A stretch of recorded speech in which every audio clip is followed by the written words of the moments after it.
Ringkasan pelajaran hayat Kisah Para Rasul berita ke-32 dengan judul Perkembangbiakan di Yerusalem, Yudea dan Samaria melalui ministri sekelompok sekerja Petrus bagian ke-24. Kisah Para Rasul 11 ayat 1-2 mengatakan, Rasul-rasul dan saudara-saudara seiman di Yudea mendengar bahwa bangsa-bangsa lain juga menerima firman Allah. Ketika Petrus tiba di Yerusalem, orang-orang dari golongan yang bersunat berselisih pendapat dengan dia. Sunat adalah ketetapan lahiriah yang diwarisi oleh orang Yahudi dari nenek moyang mereka Abraham. Sunat membuat mereka berbeda dan terpisah dari orang-orang kafir. Ini menjadi satu formalitas tradisional yang mati, sekadar tanda pada daging tanpa arti rohania apapun. Dan ini justru menjadi penghalang besar bagi perluasan Injil Allah menurut ekonomi perjanjian barunya. Dalam ayat 3, orang-orang dari golongan yang bersunat itu berkata kepada Petrus, "Engkau telah masuk ke rumah orang-orang yang tidak bersunat dan makan bersama-sama dengan mereka." Mulai ayat 4, Petrus menjelaskan secara berurutan apa yang telah terjadi. Dalam ayat 12 ia berkata, "Lalu kata Roh kepadaku, pergilah bersama mereka tanpa membeda-bedakan.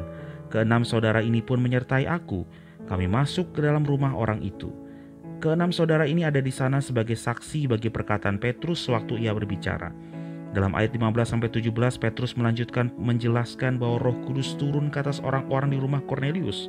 Dan Petrus teringat akan perkataan Tuhan, Yohanes membaptis dengan air, tetapi kamu akan dibaptis dengan Roh Kudus. Kemudian dalam ayat 17 Petrus menyimpulkan, jadi jika Allah memberikan karunia yang sama kepada mereka seperti kepada kita pada waktu kita percaya kepada Yesus Kristus, bagaimana mungkin aku mencegah dia? Kisah Para Rasul 11 ayat 18 mengatakan, ketika mereka mendengar hal itu, mereka menjadi tenang, lalu memuliakan Allah. Katanya, jadi kepada bangsa-bangsa lain juga Allah mengaruniakan pertobatan yang memimpin kepada hidup. Dalam ayat ini kata Yunani hidup adalah zoe, mengacu kepada hayat Allah, hayat kekal, bukan hayat ciptaan dan tidak dapat binasa. Adalah Kristus sendiri sebagai roh pemberi hayat, milik hayat inilah roh itu. Hayat ini didapatkan oleh kaum beriman ketika bertobat dan percaya ke dalam Kristus, supaya mereka menikmati keselamatan yang sempurna. Kitab Kisah Para Rasul ini sangat bermakna atau bersifat zaman. Kata bermakna zaman adalah bentuk kata sifat dari kata benda zaman. Alasan bahwa kitab Kisah Para Rasul itu bermakna zaman adalah bahwa kitab ini menggambarkan satu peralihan yang besar yang digenapkan selama masa transisi. Ini adalah peralihan dari ekonomi perjanjian lama kepada ekonomi perjanjian baru. Ekonomi adalah satu bentuk serapan dari bahasa Yunani oikonomia, yang berarti pengaturan zaman. Maka, ekonomi dan zaman itu adalah sinonim. Kata zaman dalam bahasa Inggris sama dengan kata oikonomia dalam bahasa Yunani. Dalam perjanjian baru, kata oikonomia menunjukkan satu pengaturan. Allah memiliki satu pengaturan, satu pengurusan rumah tangga, satu administrasi keluarga. Pengaturan rumah tangga Allah atau pengaturan keluarga adalah apa yang kita sebut ekonominya.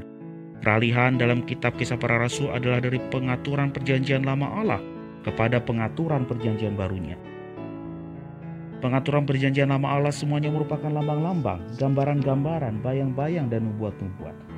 Ketika Allah Tritunggal menjadi seorang manusia dalam inkarnasi, peralihan dari bayang-bayang kepada realitas itu dimulai.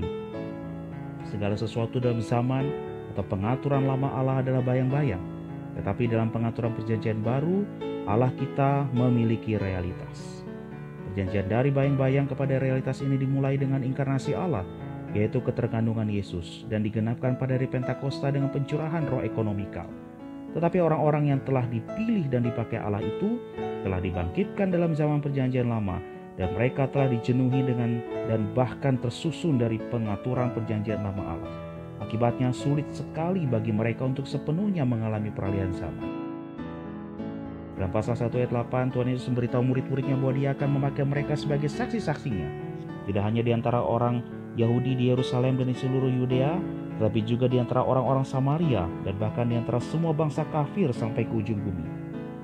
Berbicara tentang peralihan zaman, berarti dalam kitab ini kita melihat perlunya satu peralihan yang besar, perlunya satu perpalingan yang besar. Peralihan ini adalah dari zaman yang lama kepada zaman yang baru. Dalam kitab Kisah Para Rasul, kaum beriman sebermula termasuk rasul-rasul berada dalam masa transisi. Kita telah menunjukkan bahwa rasul-rasul pun tidak memiliki visi yang jelas mengenai Allah, meninggalkan barang-barang milik Yudaisme. Karena itu, Petrus dan para rasul lainnya tidak melalui masa transisi ini dengan sukses. Kiranya kita semua melihat dari catatan dalam kitab Kisah Para Rasul mengenai perlunya satu peralihan zaman.